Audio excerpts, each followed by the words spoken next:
Good evening and welcome. My name is Patrick Dowd. I'm board president here at the Long Now Foundation, and we have a very exciting program with an incredible speaker for you tonight, Dr. Lynn Rothschild.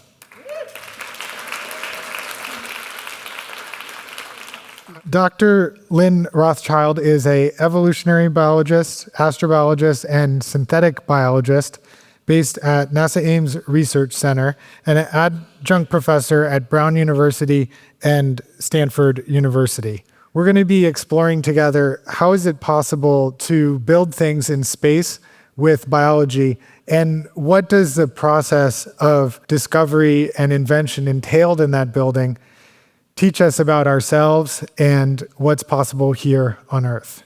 We're very honored to have Lynn with us tonight and excited for this presentation. Please enjoy.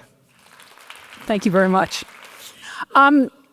Since it's the Long Now Foundation, I thought that I would try, first of all, to go for the record of the longest now talk. If you look in that little square there, that's a photograph. It's about as far back in time as we have a photograph right now. That's a galaxy that was born about 350 million years after the Big Bang. So that's once upon a time. And now we're going to go to building the future. So we'll start way in the future. This is about 10 to the 56 million years from now, billion years, doesn't matter. None of us are going to be here. This is the end of the universe. So there we are, planet Earth. We've got a very nice moon that helps to stabilize our obliquities, helps stabilize our climate. And of course, here we are in beautiful San Francisco. So let's start now going forth in space from planet Earth instead of time. And so as we go forth into space, we start to have all sorts of issues that we don't have here on planet Earth. I can talk to anyone in this room, probably with a little practice. I could hit anyone in this room with a ball. I know there are people online, and you are hearing me virtually instantaneously. But as we go forth from planet Earth, we've got other sorts of communication problems. As we go to the ISS, there's a little bit of a time delay, and certainly a delay in how long it takes us to move material goods.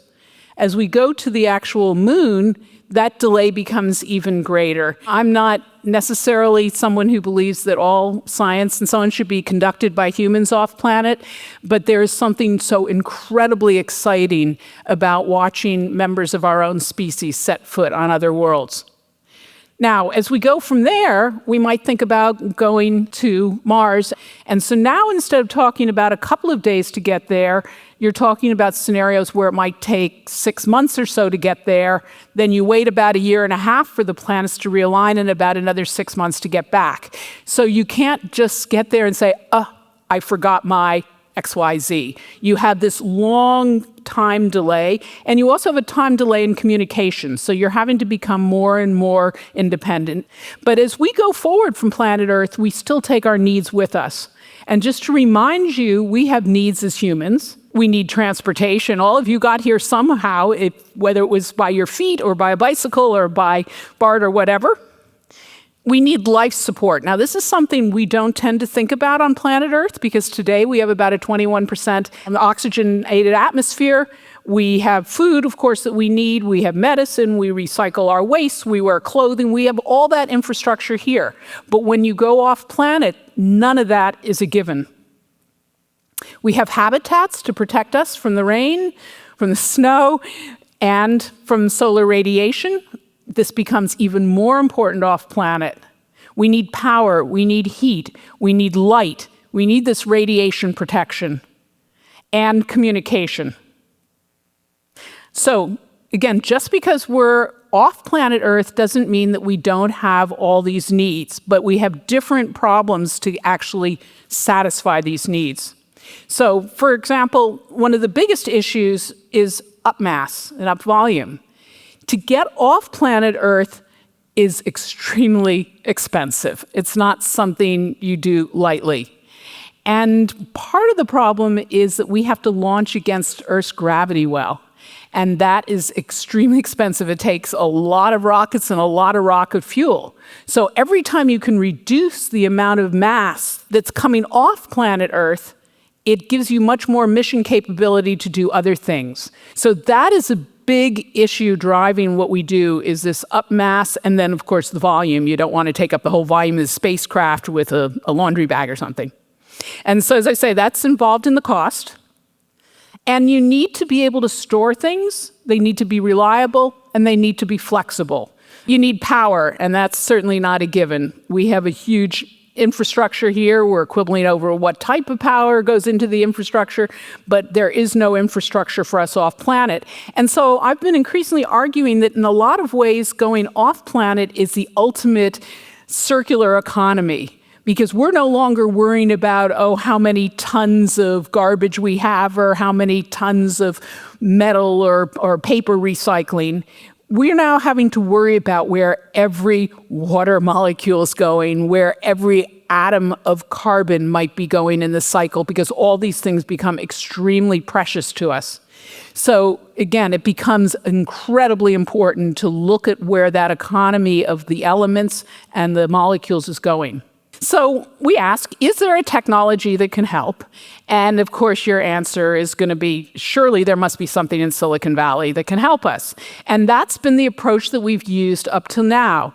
But as a biologist, I'm going to suggest that maybe there's another technology that could do just as well. Actually, maybe it can solve a lot of problems that this other kind of technology can't solve. And so what I like to do is say, okay, I've got this black box here, and I've got the technology in the black box, and I'm going to try to sell it to you. So this technology is programmable, and you say, well, so's my cell phone, so's my computer. It's modular. Okay, you sort of expect that. But it's self-replicating, and then you say, whoa. When I put my cell phone down at night next to the bed, I don't expect to wake up in the morning and find 2 cell phones or 4 or whatever. But this technology does. And it can repair itself. And once again, I remind you that there is yet to be a self-repairing cell phone that I know about. And so these are 2 big game changers, self-replicating, self-repairing. And actually, there are a whole lot of other things this technology can do. It doesn't run on petrochemicals, which are not available off planet, and they're very good at sensing and all sorts of things, precise mineral extraction. So this is a really, really cool technology that could potentially fill in a lot of the other gaps. And it doesn't take a rocket scientist to figure out that the technology that I have just sold you is life itself.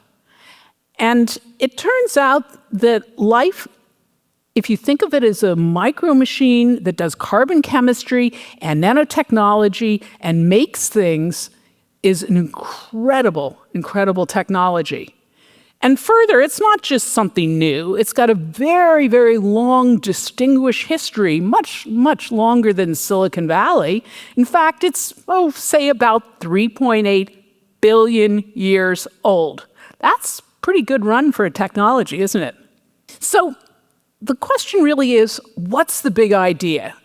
I mean, I've told you what the advantages are. What can we do now with this technology? So let's start with materials.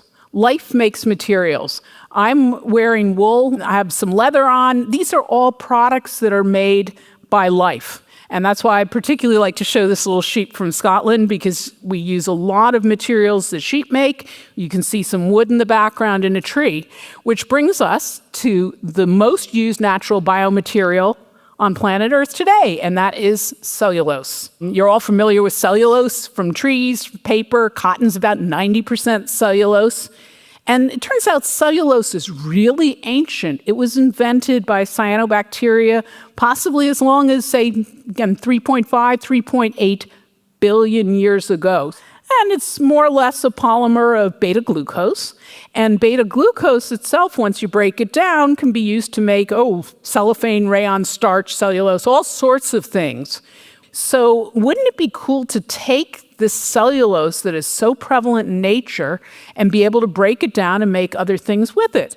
And it turns out that some people have been very interested in that, and what they've done is turn to evolution to the rescue. So instead of trying to make an enzyme that can really break down this cellulose under conditions that you might need in industry, like, for example, low pH and very high temperature, what these particular researchers did is take organisms that evolved years and years ago at that time when it should have been much warmer on planet Earth, and resurrected the enzymes that should have been around then to break down cellulose. And so they've taken advantage of evolution as a way to develop a technology to break down cellulose. Very cool. Cellulose is just one biomaterial. Here's a whole house, mostly made of cellulose. But I remind you, there are lots of other biomaterials, some of which you may be familiar with, even things like alginate that go in ice cream from seaweed, collagen, starch, wool, silk, and so on. You're familiar with those. But not all biomaterial is sort of squishy, organic like that. Life also deposits silica. So you can think of life making glass. Organisms like diatoms and some sponges actually make glass. And they've also been very good at making various fuels. So again, life can be used to make all sorts of material products. The problem is, we're not likely to take silkworms with us, although I had a Japanese colleague who suggested that is a great way to keep astronauts busy on a trip to Mars. We're not going to take sheep with us. Not going to happen. And cellulose, yeah, we can take organisms that make cellulose. We're not going to be taking trees. We're certainly not going to be taking rubber trees. And I always like to point out that there was a time I went to NASA headquarters when I was first starting to sell this program, and an engineer next to me finally looked at me and said, "You think life is so great. Could you ever engineer life to make rubber?" And I just looked at him and I said, "You do know that rubber literally grows on trees, right?" And that was sort of the end of that conversation. So yes, rubber, trees, silica, diatoms, fungi, and so on, metals. We'll get into that a little bit later. The problem is, how do we take advantage of nature's, what I call, genetic hardware store? Well, we might actually take these. This is a photograph through a microscope of Bacillus subtilis, and it's a particular kind of bacterium that's really good at making spores. You see those little white dots? Those are spores. Think of it as sort of like a seed form. It's a resting form. And Bacillus subtilis is really great because its spores have been shown to be stable, even orbiting the Earth for nearly 6 years. So why not take Bacillus subtilis, or maybe a fungus, maybe a yeast, maybe a multicellular fungus, and engineer them to make these products? Take nature's genetic hardware store and just put it in a different production vessel. So instead of having sheep making wool or a silkworm making silk, maybe you can have a bacterium making that silk for you, or that wool, or whatever. What a cool, cool idea. And now we're no longer limited by form factor, because you don't have to think of rubber coming from a tree, or silk has to come from a silkworm. You're now thinking of, well, maybe all of these are coming from these engineered Bacillus subtilis. And so now we could sort of rearrange them and print them into something that we wanted.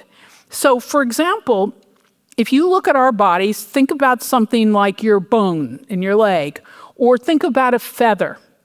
Now, your bones or feathers don't have their properties because they're a bag of chemicals.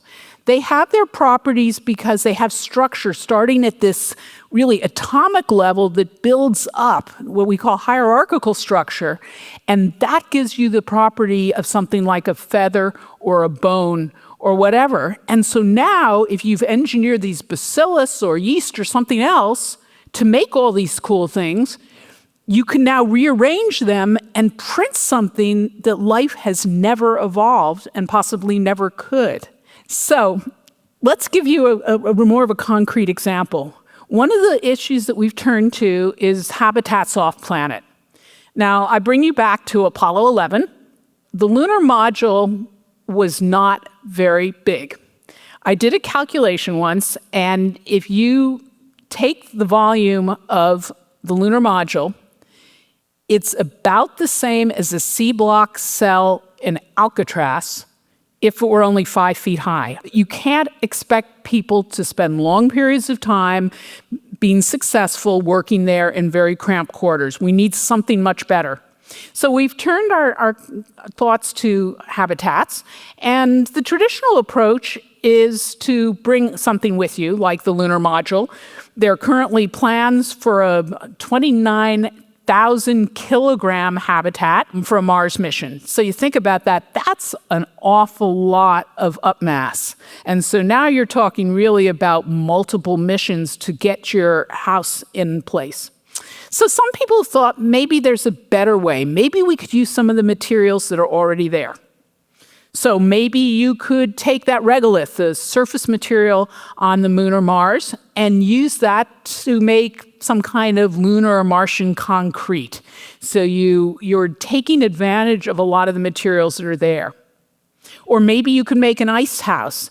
Now, there are problems with both of these. I've also heard suggestions of basically living in caves, but you're also going to lava tubes and so on. You'll need some sort of protection even in there. And so we've made another suggestion in my lab, and that is turning to something so familiar to all of us, and that is a mushroom. Well, actually, we don't deal with mushrooms because that's the fruiting body of many types of filamentous fungi, which have this hair-like structure underground. In fact, the body of the mushroom is made of this hair-like structure, these hyphae that come together and make a mycelium. So what does a mushroom have to do with a habitat on Mars? Well, it turns out, just like these hyphae grow through the soil on the Earth, they're more than happy to grow to fill a mold filling a mold, if you know what I mean, and build some kind of structure. And they don't care if this structure looks like a drone, which is the first thing we built in my lab, was a drone made out of fungal mycelia, or if it looks like a habitat, or a chair, which we've also done in my lab. And so I'm going to play a short video of the vision that we have of how you could take this kind of biological technology to build yourself a house on Mars. And this video was put together by Chris Maurer, who's the main architect on this project. But here you go. We have this folded up inflatable, think of a balloon, and it's got the dried fungi and some dried material that can eat in it. It unfolds, and you can see that this rover is giving it some water that it's locally sourced, so there is actually some water on the moon and Mars, it's just not liquid. And so here, the structure has been inflated, and in my dreams, we've got algae in there that are now photosynthesizing and converting that water to oxygen and making their own food from the CO2 that's available. And then, once they have started to fill these little bioreactors, in come the fungi, and they now solidify the structure and help to provide some radiation protection. And here's just sort of a zoom out so you can get a better feel for that. Now, would that be cool? Imagine a whole city of those now on Mars. There are all sorts of ways that you can treat these things. You can grow them around sand with some nutrients, for example. You can grow them around wood chips. You can bake them and make them hard. And so Chris, who took this technology and built a house in Namibia, took these great videos. On the left, you can see this gentleman trying to break concrete bricks. And on the right, you can see him trying to break one made out of our fungal mycelia. It gets better.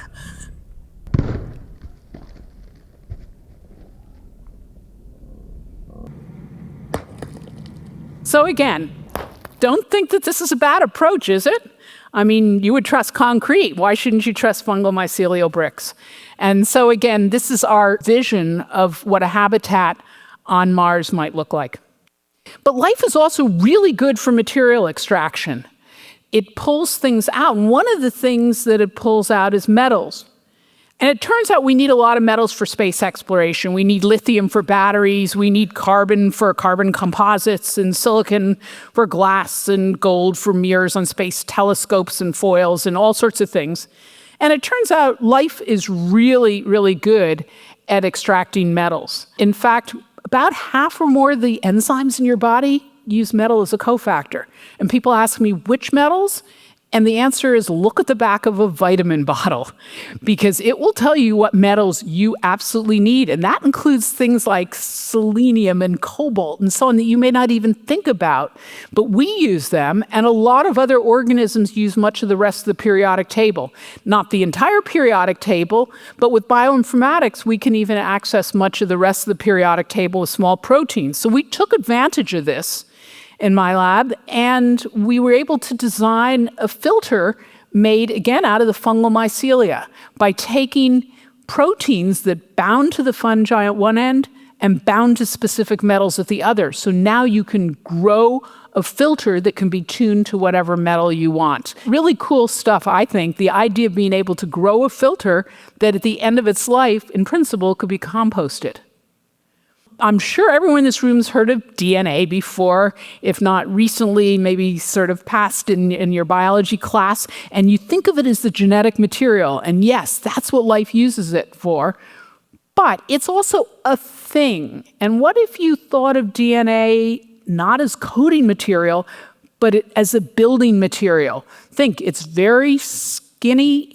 It can be made very long. It's very cheap to make if it's made biologically. We're making it all the time.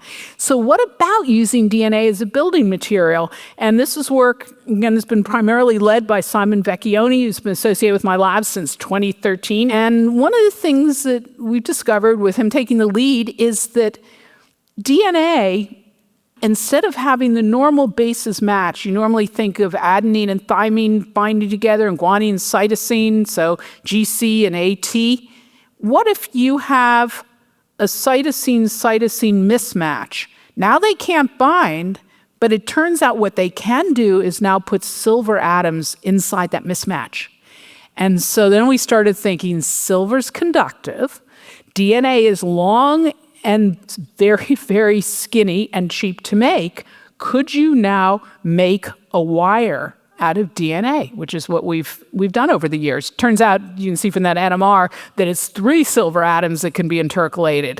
Turns out thymine mismatch, you can intercalate mercury. There are all sorts of things you can do, and Simon and now another student who's been working with us from NYU are building not just these long, skinny structures, but now 3-dimensional and on and on and on. Incredibly cool. And what we're trying to do is encourage them and teach them how to do this biologically instead of going to a DNA synthesizer, have an organism actually make something like a wire. Again, this is nanotechnology taking advantage of the incredible precision of life. Now, this may seem kind of trivial to many of you in the room, but we also send digital information to make DNA. Everyone in this room, we are all physically connected to the origin of life. It's an unbroken physical connection, and we've had this connection for 3.8 or 4, whatever billion years. But we are now at the point that we can take DNA sequences, come up with them. People in my lab do this all the time. They push send, I put in a credit card number, and someone in Hayward or wherever we're getting our DNA from that week takes that digital information and makes the physical DNA, sends it to us, and we can put it in organisms. So you have now broken that link. And it may not be impressive when that DNA synthesizer's across the room, but once you've broken that physical link, it doesn't matter if it's across the room or on the moon or Mars or Enceladus around Saturn or. So the important thing is you've now broken that physical link. So in a way, you can now jump biologically without having to physically send every bit of your biological material. Life does chemistry on the Earth. If you look at a chemistry catalog, actually a lot of those chemicals were made by organisms. Even aspirin originally came from willow trees. So why shouldn't it do chemistry off planet? Why would you have to have life make these chemicals on the Earth, then load them into a spaceship and send them somewhere else? You might as well have your chemical factories off planet. Turns out all of us also convert chemical energy into electrical energy, not just the electric eel. The electric eel is very good at doing that and then storing it and then releasing it all at once. But we all do that. Otherwise, we wouldn't be sentient beings. We count for our nervous system on this conversion of chemical to electrical energy. It may not be the most efficient way to get energy off planet, but it may be an interesting additional thing when you need small amounts of energy. And what about medicine? We mentioned that before. Well, the way we've worked on sending astronauts off planet now is making sure that they're extremely healthy before they go. But things happen. People get sick. And particularly as you have longer and longer duration missions, people will get sick. And it turns out that there is an astronaut med list that they're sent with. The problem is that we don't know what each astronaut's going to need. Maybe they won't need anything. Maybe they'll all need one particular medication. And even worse, many of them will expire. And it turns out the current plans for the Artemis mission to the moon don't even have refrigeration. And think about the number of medications that need refrigeration on top of it. And so what we've done in our group is to develop an astropharmacy where we program bacteria. Again, we've worked with Bacillus subtilis, some with E. coli, and program them to make medications. And so now you don't need to know in advance what you need. If you can take those organisms, program them, and then put them in some kind of stable cell form and send them with the astronauts can make their own drugs. And so this has involved a lot of really wonderful people over the years. And to give you an idea what we're talking about, we're now at the point that we're developing a system where we believe that we can get it down to a little box like this. At least that's what I showed to Congress last April. So this is really the sort of level. So it's incredibly exciting, and it does get us away from the refrigeration problem and the making medications on demand. And I need hardly point out that this and many of these other projects would be incredibly useful for planet Earth, whether you're developing drugs or you've got problems with disaster relief or personalized medicine. Oh, I keep talking about water. It turns out we are very watery creatures. We have, 60% or so of our body that is water. We need to have water. It is vitally important. Great news is there is some water on the moon and Mars. It's not in liquid form, it's either in gas form, or it's solid as ice. The really bad problem is none of it is potable right now. The water on the moon has got things like mercury in it, and the water on Mars has got other sorts of problems in it, including perchlorates. Now, perchlorates are really toxic. The good news is we don't have a lot of those in our water here. It does occur naturally. There are a couple of bacteria that have figured out how to break perchlorate back down into oxygen and into chlorine.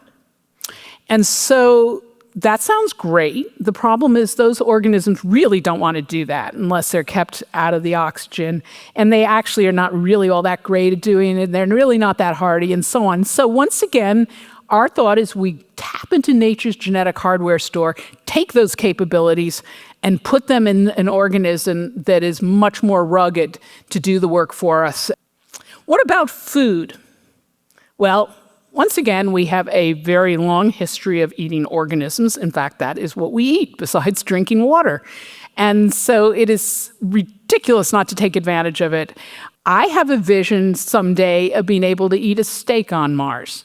How are we going to have a steak on Mars? Not by having cows there, but maybe by engineering cells to be making the fat and the various muscle cells and so on. And maybe Jess is going to have a printer that makes it, or maybe we're going to do it on some kind of scaffold that populates itself with the cells so that we have the ability to make a steak without an actual cow there. But sometimes maybe just going to some kind of algal product might work very nicely. There are cultures like in Ireland and in Japan that do routinely eat seaweed. We do when we eat sushi. There's nothing wrong with it. There are plenty of other algae that really are very nice food stuff. But there are times that maybe you want something that grows faster, or maybe it can deal with a higher temperature, or maybe a lower temperature, or maybe a higher pH, or maybe it can be dried out. And it turns out nature's hardware store has been really good at taking advantage of all these different types of environments. So we have organisms like in that Octopus Springs in Yellowstone National Park that you're seeing that live at the boiling temperature of water.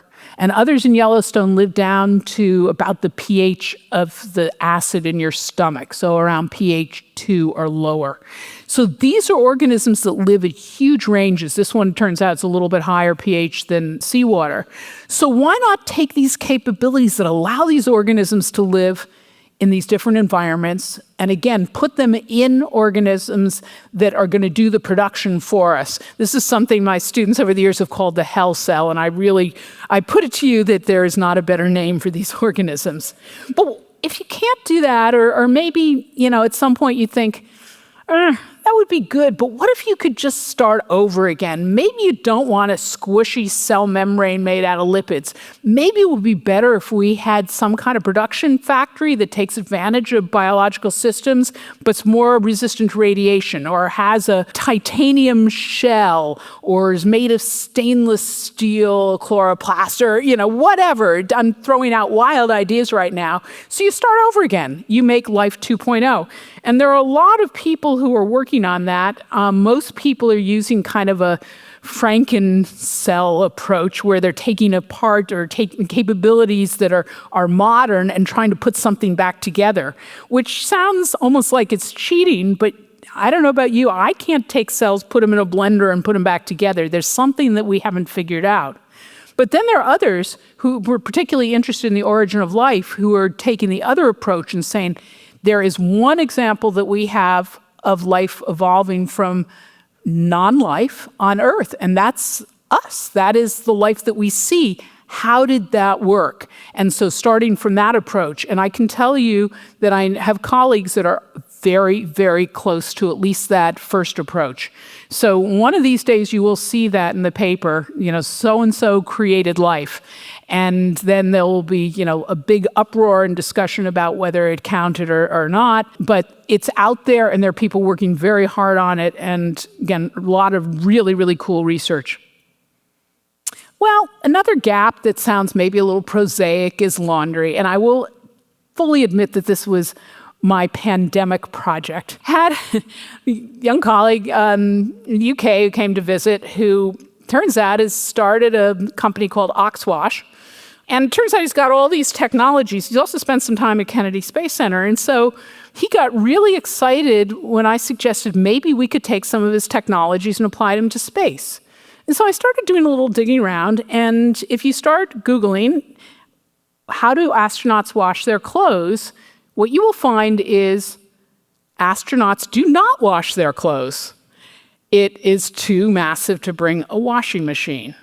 So again, this was COVID, we were shut down, and so I did a little more Googling, and you start to learn things like the average weight of men's medium-sized cotton boxers is 90 grams. That's an interesting fact you learned tonight. You can start to throw bras and women's underwear together and get up to about 70 or 80, and then you start multiplying it up. Or you can go to astronaut colleagues and find out how often they change clothes on the ISS, which is not probably as often as you do, I hope. And then you take that number and you figure out that there's maybe going to be 6 astronauts going to Mars, and it's going to take about 2.5 years round trip. And you start putting these numbers in your calculator, and it turns out you come up with 2 metric tons of laundry. That's scary. And as I tell people, I'm a biologist, and I could build a washing machine for under 2 metric tons. Seriously, that's ridiculous. And so we started to talk to Cowell Grant about that and have come up with a way to take advantage of some of his technologies with acoustics and so on to build a very tiny washing machine that can wash individual items, we think, as quickly as in 18 seconds. Now, you start thinking about terrestrial spin-offs. I don't know about you, but when I send something to a laundry at a hotel, I figure 50% chance of getting it back. What if you had this little machine at the end of the hall that could do your clothes in 18 seconds? Would that be incredible? We have astronauts that have volunteered to be part of this project. They are frantic for this. So we're really excited that this has now finally gotten the interest of NASA and we can move forward.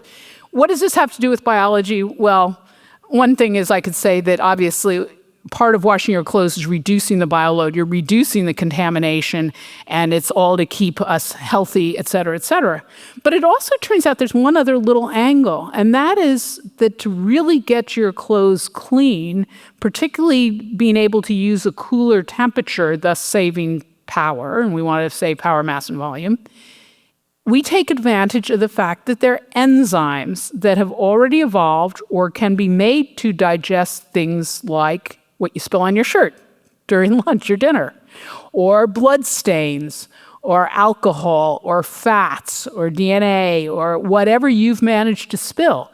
And so if you can take some of these enzymes, you're now able to help, again, with that mass, power, volume in your cleaning operation. Okay, so I've given you a lot of really weird, far-out ideas, taking advantage of nature's genetic hardware store. And people say to me, well, that's all very nice, but it's never going to happen. And so I like to point out that we are trying to move a lot of this into space. And so the first time I was able to have a space mission was to have a secondary payload on a German satellite called Eucropus. And that was Euglena crops in space. And what they were trying to do, the Germans were trying to do, is grow miniature tomatoes on recycled urine. Sadly, it didn't work because they had lost communication. So it may have worked, but they don't know. What I thought was really cool about the satellite and why we were interested is that it spun at different rates. So we could run experiments on microgravity, so basically zero gravity, 1/6 Earth's gravity, which would be mimicking the moon, and 1/3 Earth's gravity, which would be mimicking Mars. And so this secondary payload that we had, we called PowerCell, and it took advantage of the different gravity regimes to try to test some of these basic synthetic biology technologies in space. And without boring you with data slides, because I never show data slides at night if I can help it, it did work. Basically, some things are going to be immune to gravity and some things we'll need to count on it. But right now, we are particularly working with Starlab. Now, Starlab is one of the space stations that is going to be commercially run, but got some seed money from NASA. And it's rather interesting. Unlike the International Space Station, it's being built as single units, and then they will be launched in space. So there'll be a series of Starlabs ultimately. You can see there are a lot of companies involved. Ohio State University is the main academic partner, and through them, we've gotten a foothold in it to try to get some of our fungal mycelial work in. So here is an artist's conception of an inside floor inside Starlab. And what you see is a lot of metal and so on. I'm not sure why they had the table. Remember, up and down is sort of relative, and in the absence of gravity, it may not look quite like that. But we believe that that's not a very pleasant place to be in. We believe that by adding fungal mycelia to this operation, we can make it more biophilic. We can cut down on the flammability and on the noise from the shock and vibe. In fact, if we set our minds to it, there are a lot of things that we could do with it. The inside of the living quarters are being run by an organization that has, as they pointed out, a lot of experience with that, and that's Hilton Hotels. So there is a photograph I took of a room at Hilton Hotels. The morning before I had a meeting with the vice president of Hilton, he probably had not actually seen that room, but I thought he might enjoy this. This was his favorite slide. I said, okay, here is one of your rooms. What in here could have ultimately been made by fungi? And the answer is darn near everything.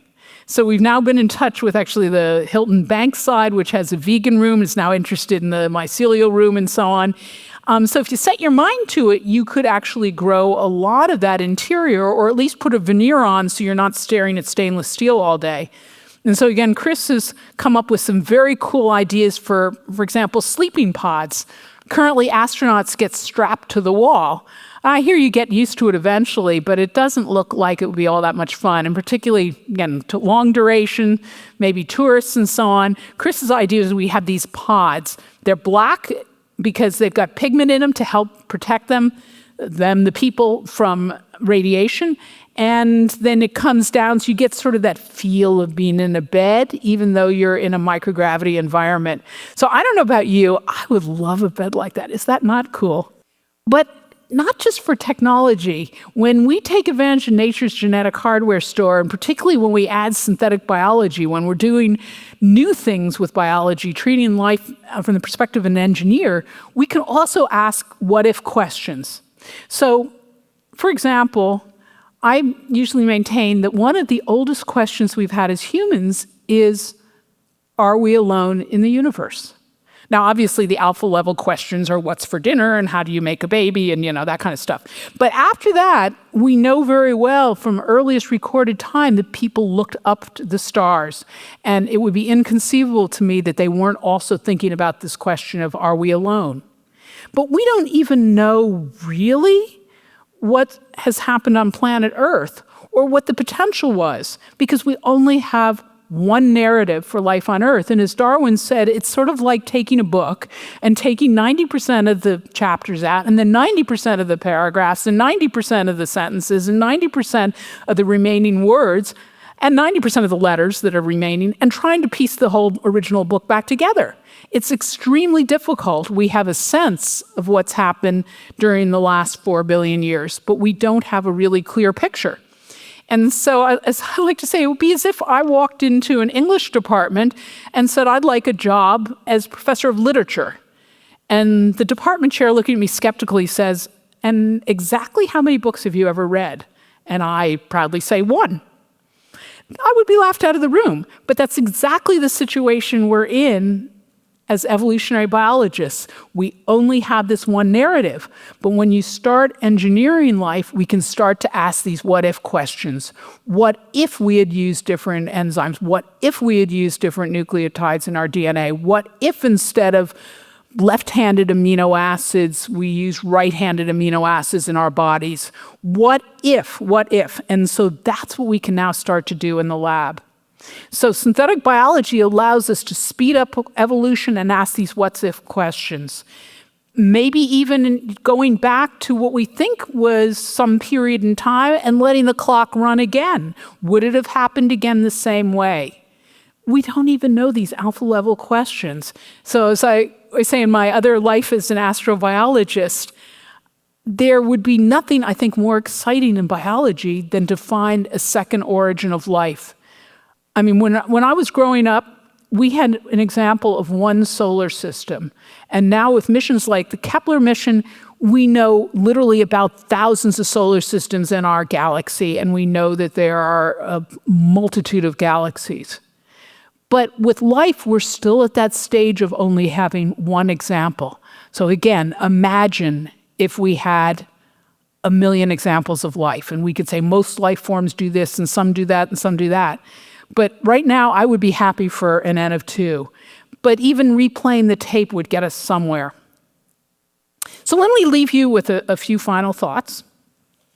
And let's go back to that black box that holds this, what I think of as the once and future technology. It's going to enable our future, but it has also enabled our past. And we can take advantage of what has come before and do new things with us and lead us out into the future. It is a technology that has basically built on a micromachine. It does carbon chemistry, nanotechnology, and it makes things all with exquisite precision that humans simply cannot match. It has a very, very long distinguished history, so it's not exactly a new technology. It's been around. And so when people say, well, photosynthesis, it's like, yeah, come back to me when you have a 3.8 billion year track record and tell me how good you are. Okay? So we have these cycles on the Earth. We have biological cycles. We have plants that take the raw ingredients, the sunlight, the water, the carbon dioxide, these raw ingredients from planet Earth, and they convert it into organic materials that something like a cow might eat. And then we might take advantage of the cow. We might use the leather, we might use the meat or whatever. And it's all recycled by bacteria and fungi and so on.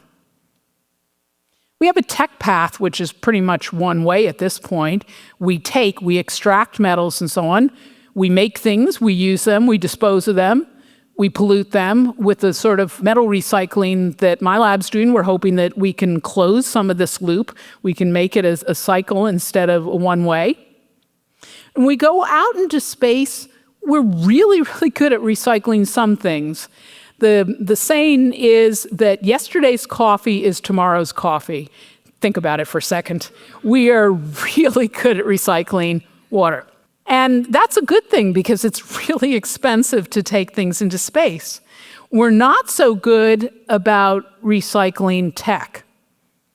Is there a biological cycle on the moon? Of course not, because the moon is dead. Is there a biological cycle on Mars?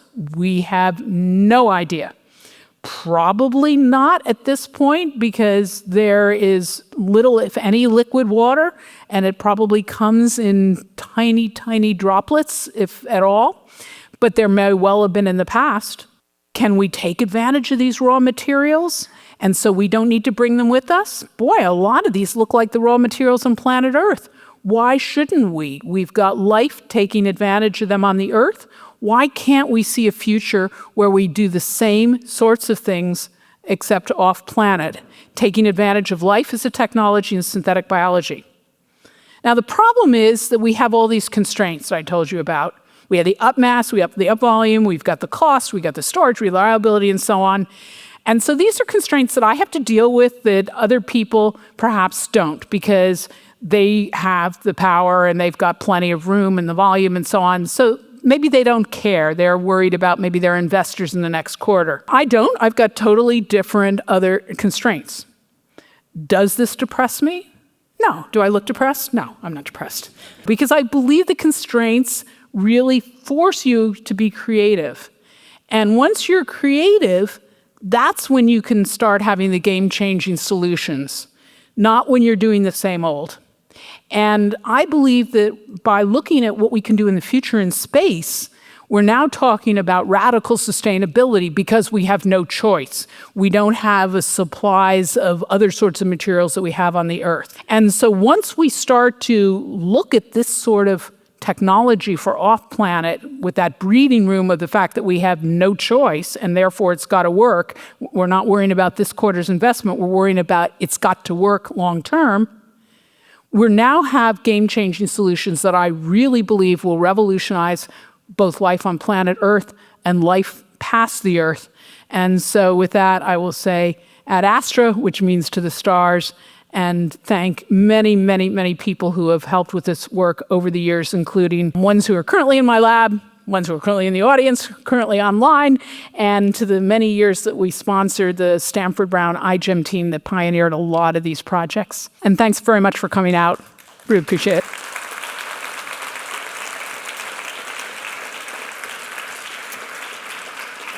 Lynn, thank you so much for that fascinating talk. Did I hit the record of the longest time span? You may have. And you really are a great example of what it looks like to be a long-term thinker in action and in the world. And I'm sure there's a lot of people in our audience that are eager to learn more about your approach to curiosity and how you come up with your ideas, what inspires you, and what are the sort of support systems around you, from your lab to your educational platforms, that keep inspiring you to come up with amazing ideas like this? Well, let me start in the middle because I really can't thank them enough. There are some people from my lab in the room. I hope they're still here. And obviously, I don't do all this lab work. In fact, they probably actively keep me out of the lab so that I don't destroy their experiments. And none of this could be done without the really fabulous postdocs I've got here right now, and the graduate students and the undergraduates and the colleagues that I've been privileged to work with over the years. So, again, I'm sort of the ringleader, but I'm not the person who's produced all the data, so I'm enormously grateful to all of them. But let me get back to your question. I think that there are two ways that I come up with ideas. One is with the technology, it's really someone gives me a problem, and I think, how could we solve this biologically? Because other people are engineers. I'm not really an engineer, but that I say really because I guess I've turned into an engineer. So I've learned over the last 20 years that there is actually a philosophical difference between being an engineer and being a scientist. So in my previous life, and still part of my life, I'm a scientist. Scientists take the world as it comes, and they look out there and they say, oh my gosh, isn't this amazing? As an evolutionary biologist, you look at life and you say, look what nature has wrought. Or if you're a geologist, you look at the rocks or the planets or the solar system. And that is incredible because there is such incredible world around us. When I say world, I really mean universe. So that's incredible. But it turns out there's another kind of creature called an engineer. And they look at all this and they say, well, that's all very nice, but let me make something new today. And it turns out that I rather enjoy that as well. And so the engineering part really is driven by someone saying, I have a need. We can't possibly take 2 metric tons of laundry to Mars and back. We can't, drink the water there. It's going to be ridiculous to take all the water with us, or. And in fact, NASA's very good about providing technology taxonomies. And you just look and you find, 6 point, 12 point, whatever, we need this. And I say, I bet we can do that.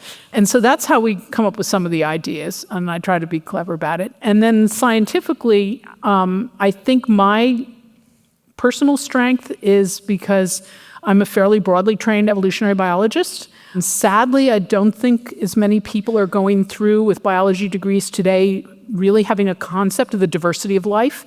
And the diversity of life out there is incredible. And they're not taking advantage, therefore, not just of nature's genetic hardware, sorry, because that sounds, very engineering and maybe slightly exploitive, but looking at how nature has solved all sorts of problems and going, oh my gosh, that's cool. I've got to figure out how that works. I have to really figure this out or that, because that is just so incredibly cool.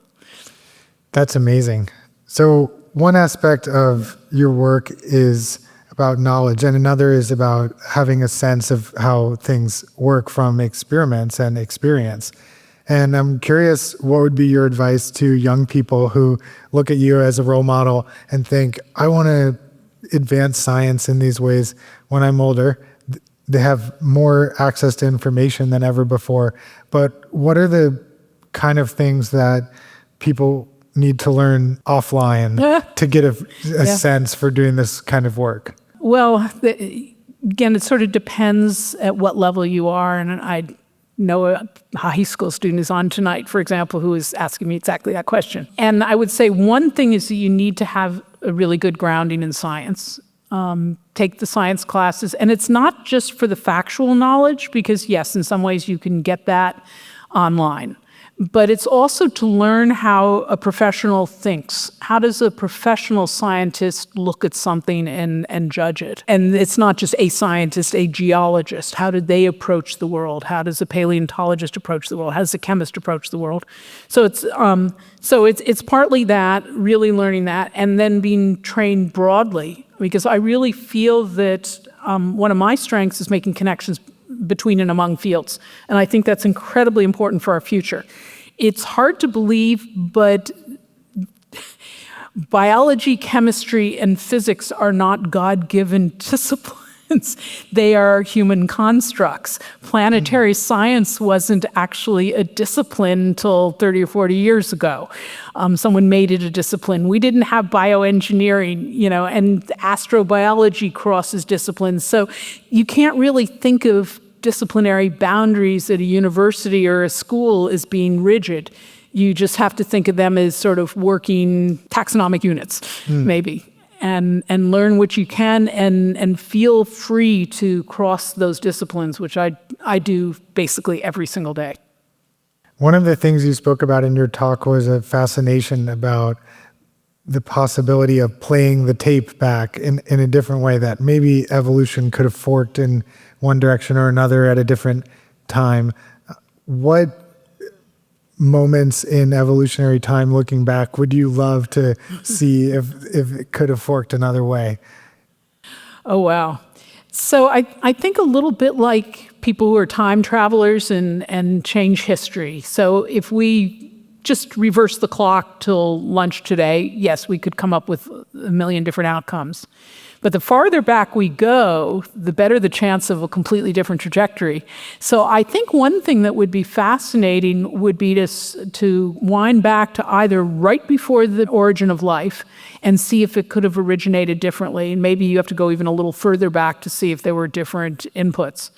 And then that period of time right after life evolved, I don't believe for one moment there was one evolution of life. I think there were lots and lots of attempts that were slightly different or maybe radically different, but one of them won out. And it's not even necessarily the best one in evolution. So the old joke is, how do you keep from being eaten by a bear? Well, you just run faster than your friend. You just have to be better.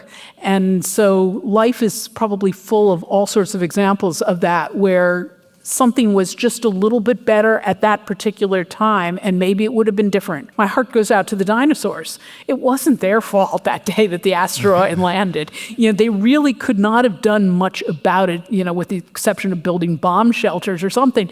But they did everything right. Things also happen extraterrestrially, and that, I think, is another thing that I've really gotten in the last 30 years of my life with astrobiology and being at NASA, is thinking as an evolutionary biologist beyond, as we were talking a moment ago, beyond thinking simply of nature, red in tooth and claw, and interactions among organisms, but what about the physical environment? What about the atmosphere? What about the really bad hair day when an asteroid hits you? What about, because all these things have influenced the trajectory of life. So those are the times I'd really like to go back to. Fascinating. And looking forward, let's say over the next couple decades of what experiments are possible if biomes could be built extraterrestrially, what technologies and biologies would you be most excited to try to combine and see what might be possible? Well, I think I'm going to correct the question a little bit in that, of course, they will be possible. It's a matter of where we want to spend our resources as humans and in our nation. But I have every confidence that we can build biomes off space. Off planet. We basically do that with ISS. We have a fair amount of resupply, but I don't think we're talking about building on the moon and cutting them off for the next 1,000 years. We're still going to have some resupply. It's more difficult. My efforts are along the lines of trying to minimize the resupply and trying to take advantage of what's there. So I've seen suggestions, we've got our habitats where you have to, any habitat, you've got to provide heat and oxygen and pressure and so on if humans are going to live in it. You can do a similar sort of thing, say in lava tubes. You can't take advantage of the solar radiation then, so for photosynthesis, you're going to have to use energy to produce light. I did see a really interesting suggestion of a glass house recently. Ice houses are out there. There are all sorts of interesting possibilities. I think at the end of the day, and houses really are habitats. The end of the day, it's going to be a mix. Just like when you build a house, you don't build it 100% of stone. You have some stone. You've got maybe a concrete foundation. You've got windows made of glass and so on. So I think at the end of the day, we're really interested in adding that to the palette of materials. But I think that there's no question that we can build a biome. And by the way, I've also heard people suggest that we should just bag the entire moon or the entire planet Mars. I think that's somewhat more technologically challenging.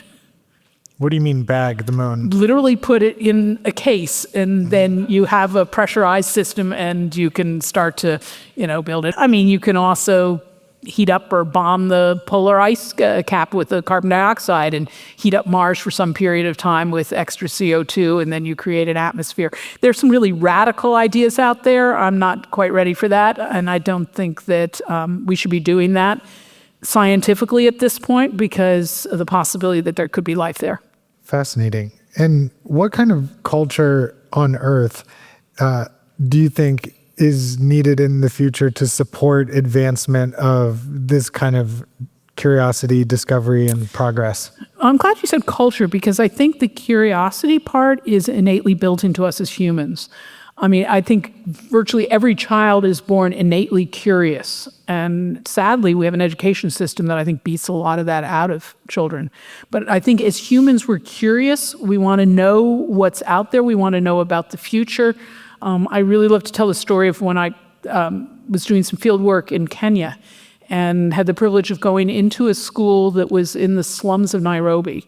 And this was a time after war where a lot of these kids were orphans. Some of them were dragging kids that probably were their orphan siblings. And this school was not even in session that day.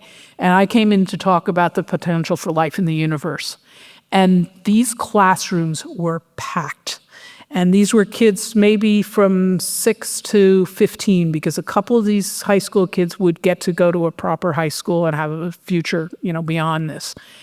But by golly, they were there and they knew the planets and they knew all this stuff, not because they were getting a grade and not because, some teacher told them. It's because, again, I think it speaks to our innate curiosity, and it was a chance for them to learn about something really important.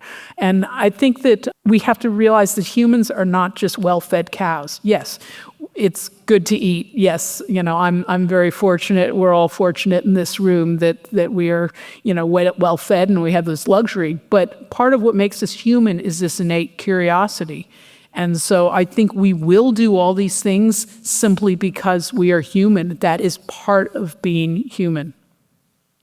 Beautiful. Well, we have a lot of questions from the audience here, and I'd like to get into a few of them. The first one is from Joseph Curran. Is there anything fundamental in life that will keep it from growing in space? Well, it depends what you mean wherever you are, Joseph. That's a great question. There are a couple of physical problems with space. Again, it depends where you are. Gravity could be anywhere from basically 0 to bone crunching. Again, depends where you are, and that's going to affect how you're going to be able to grow. If you're not protected, radiation is going to be basically a game stopper right there. As I mentioned, the Bacillus subtilis spores, not all of them survived 6 years in space. Some of them did, which was pretty, I'd hate to use the word miraculous, but at least some of them did.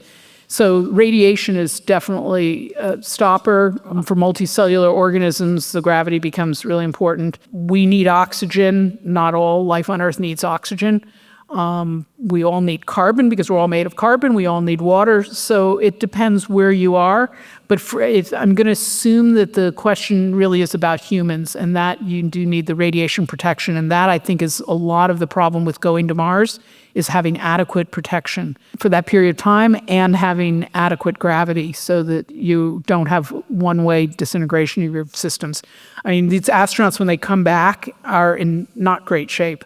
They, have a lot of bone loss, muscle loss. I know they're working on countermeasures for all these things, but it's all difficult. You get solar flares periodically, solar particle events that you can't predict that can also cause radiation problems. I mean, it's not easy. It really is not easy.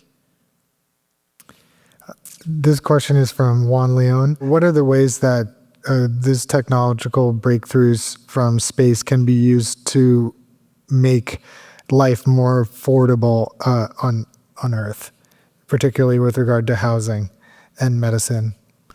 Oh, well, I think because we have to think about space as a very low resource environment. And so I was trying to emphasize, I don't work for a company. I never have worked for a company, but I know obviously people who do work for companies, and there's enormous pressure to meet shareholders and certain business milestones and so on. My pressure is more, it's got to work. And if it takes a little longer, it takes a little longer, but it's got to work with a very unusual set of constraints. And so I think that allows us to make changes and discoveries and solutions that it would be difficult to have if you were just focusing on doing on the Earth, because the investors wouldn't have the patience. And they'd say, well, we already have a solution for that. I mean, there's a solution for everything on the Earth today. There are multiple solutions, and so you're going to have to wedge out another solution. But think about fuel, for example, or energy. We've got petroleum, we've got coal, we've got wind, we've got solar, we've got, also propane. We've got all sorts of solutions. We don't on Mars, so you're starting with a clean slate. Well, could we do something with solar? Maybe. Could we do something with the wind? Well, the atmospheric pressure is 100th of that of the Earth. Maybe, maybe not. Can we take advantage of a biological solution? Can we, so you're really forcing yourself to think of something completely new that then may turn out to be so good you can bring it back. And I think I tried to make that point with the medicines. The pressure is not on companies to make very tiny quantities of drugs. An orphan drug in the United States is 20,000 or fewer Americans. 20,000 is a lot of people. I'm focusing on 1 to 6 because if they need it, they need it. And so again, I believe that our solutions will actually revolutionize planet Earth. This question from Taryn. You shared about mushroom houses and DNA wires. What have you tried that hasn't worked? And what did you learn from that experience? I like to think of things that haven't worked yet rather than haven't worked. I'm dealing with some data from last week that I wish looked a little bit better from Brookhaven National Labs. But I think the DNA wires is a perfect example, and I think that's part of being a scientist is to know when it's time to quit. So that was a part of a project which I mentioned, Simon Vecchioni's brainchild in 2013. And he was an undergraduate Brown at the time. And he had this idea, and it didn't work, and it didn't work, and it didn't work all summer. And the other projects were working very well. And we were competing in Boston at the iGEM competition, in the International Genetically Engineered Machine competition in probably October. And I remember there was a time that I called the people working with Simon into my office in sort of the end of July and said, look, you've got 1 month left. We have 2 options. Either you keep going and it may work in another month, or it may not, but nothing's worked so far. Or you call it quits now and you join another project so you have something to present. And one student said, I'll do whatever's good for the team. One student said, I'll do whatever Simon says. And Simon said, I'm not quitting. And sure enough, the next week, it all started to work. Wow. So sometimes it's a risk benefit as sort of the boss, should we push it 1 more week?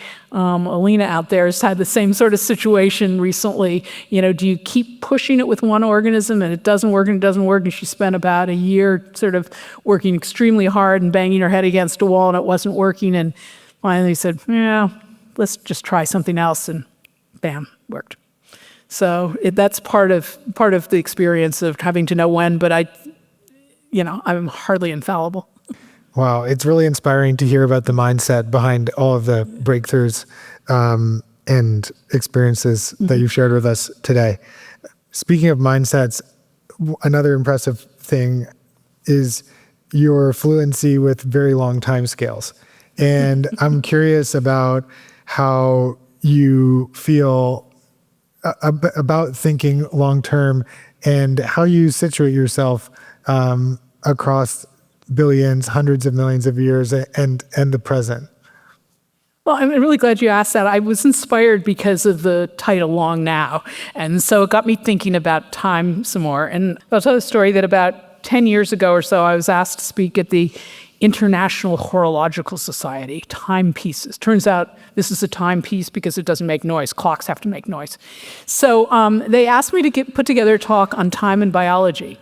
And it made me realize that biology is perhaps unique in that we have all different time scales going on in our bodies. We've got things going on at the femtosecond time scale, all the way to, seconds to, then we get into time scales that we're all used to, minutes, hours. You probably think this talk's gone on for hours already.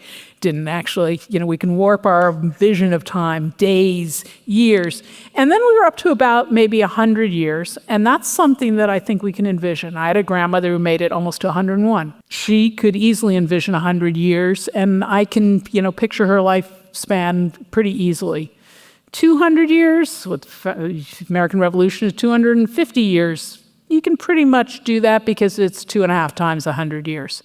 But then you start thinking about thousands of years, and you're now in the sort of time scale of human evolution, tens of thousands of years to hundreds of thousands of years, and it starts to become really fictional. And then you start talking about millions of years, and it's nothing for a geologist, and it's an awful long time for the human mind to grasp.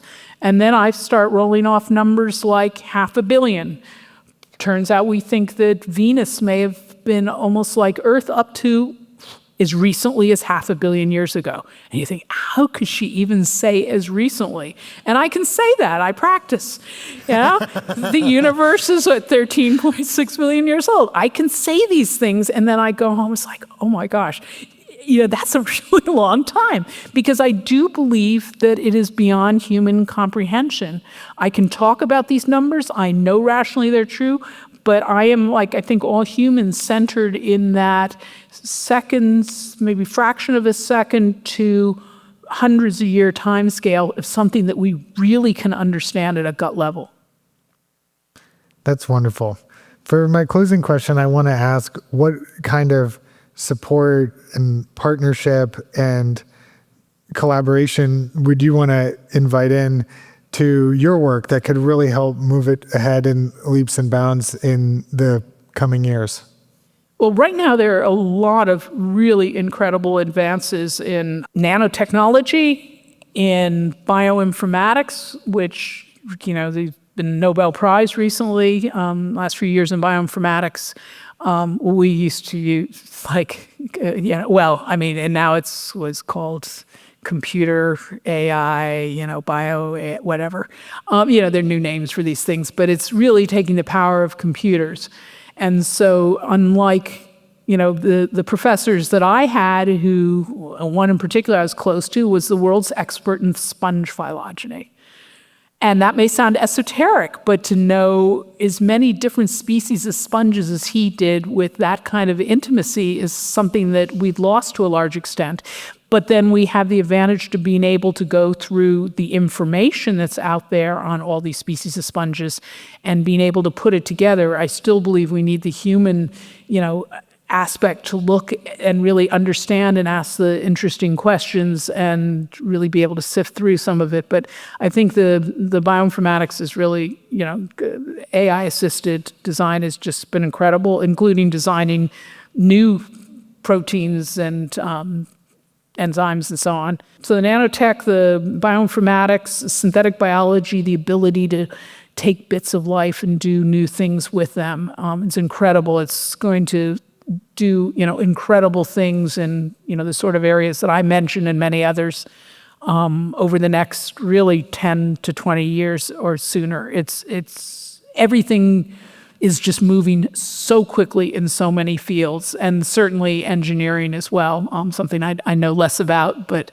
is incredible. I've learned is incredibly important. And we still need to know more about the diversity of life. Evolution has tried so many things that we still don't know about that could be useful for us or just simply really, really interesting. So those are the things that I'm excited about, and putting them together in novel ways, if at all possible. All right. Well, we've got our marching orders. Dr. Rothschild, thank you so much for this inspiring talk. Thank you. Thank you. Thanks so much.